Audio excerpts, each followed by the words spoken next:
欢迎来到星星频道，请点击订阅并关注，获取最新资讯。虞书欣街头旗袍造型反差感爆棚，甜妹一秒切换国风美人太惊艳。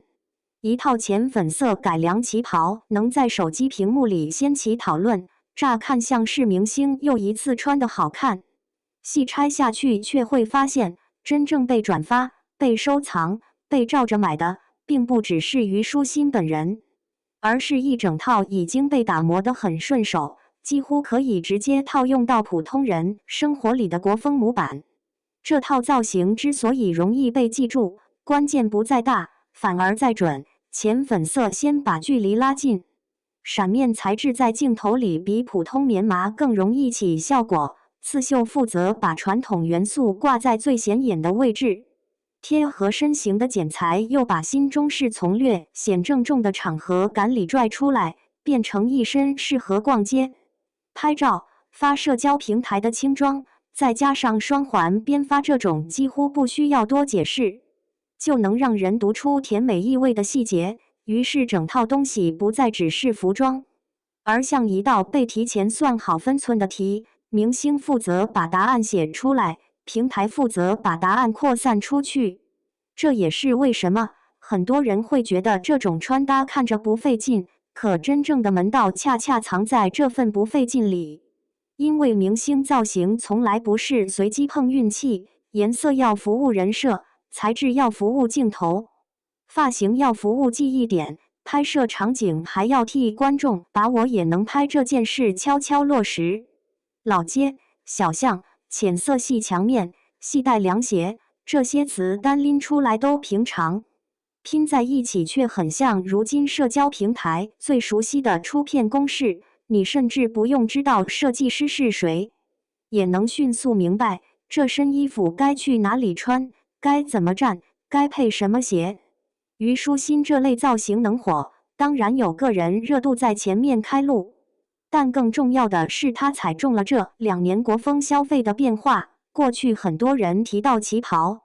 会先想到礼仪感、正式感，甚至有点我穿会不会太用力。改良旗袍的流行恰恰把这层顾虑削薄了，它保留轮廓、盘扣、刺绣这些一眼能认出的东方符号，却在长度、面料、活动方便度上做了让步。让传统服饰不必总是戴在节庆、写真和舞台里，而是开始进入约会、出游、探店这种更日常的场景。这种变化不是空口说白话。近几年新中式穿搭国风街拍在各大平台上的话题热度一路走高，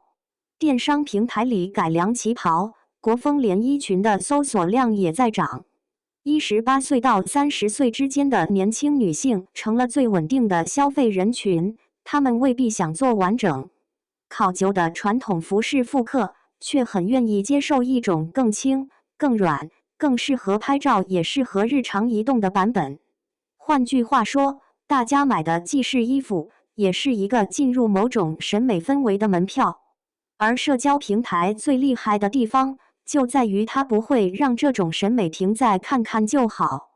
素材里已经把路径写得很明白，浅色系刺绣改良旗袍怎么选，系带凉鞋怎么搭，去老街小巷拍会更有氛围。这不是单纯夸赞明星，而是在把观赏内容往行动指南上推一步。前半段靠明星完成吸引，后半段靠模板完成转化。于是好看迅速变成我也试试，再从试试变成搜索、下单、模仿、发帖，这条链路很短，短到很多人甚至意识不到自己已经被种草。国风被带火是好事，火到最后只剩符号，就未必那么妙了。因为改良旗袍和新中式最常见的风险，也正在于被过度压缩成几个显眼标签，像刺绣、盘扣、修身、发簪，拍照时很够用，理解上却可能很单薄。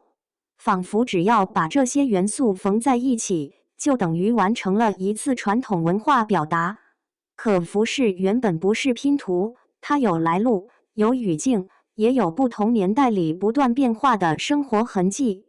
虞书欣这套造型相对成立，恰恰因为他没有硬把自己包装成复古正统，而是很坦率地走现代甜美路线，让改良就是改良，街拍就是街拍，不端着，也不冒充深沉。这种分寸感其实挺重要，它提醒我们，传统元素进入流行工业并不丢人。问题之在于你是清楚的在表达，还是偷懒的借符号。一套被夸有新意的明星穿搭，真正值得聊的从来不只是漂不漂亮，而是他怎样把文化感削到刚好入口，把距离感压到普通人愿意伸手去试，把明星身上的审美特权暂时变成街头也能成立的日常表达。国风真正开始流行，